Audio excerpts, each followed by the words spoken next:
রিয়া, এখানে তো কোনো ক্যাবই অ্যাভেলেবেল নেই। আচ্ছা ঠিক আছে, কোনো ব্যাপার না। আপনারা যখন ক্যাব পাচ্ছেন না, তাহলে আপনারা একটা কাজ করুন, আপনারা আমাদের গাড়িতে করে চলে যান। আরে রিয়া, মনে হয় 1-2 লাখ টাকা দিয়ে থার্ড হ্যান্ড বা ফোর্থ হ্যান্ড কোনো গাড়ি কিনেছে। বড্ড অভদ্র আপনি। এতক্ষণ যদি অন্য কাউকে এই অপমান করা হতো না, তাহলে সে মাথা নিচু করে চলে যেত। আপনি এই ক্যাফের সামান্য একজন ওয়েটার, কোনো মালিক না, তাই নিজের যোগ্যতাটা ভুলবেন না। পায়েল, যাও ছেড়ে দিয়েছো ওনাদেরকে।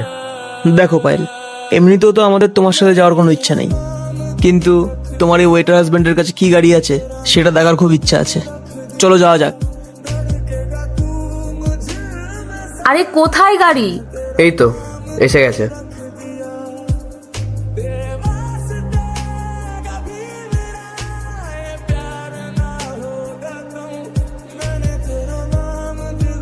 ওয়েট আ সেকেন্ড, এই গাড়িটা তোর হাজবেন্ডের?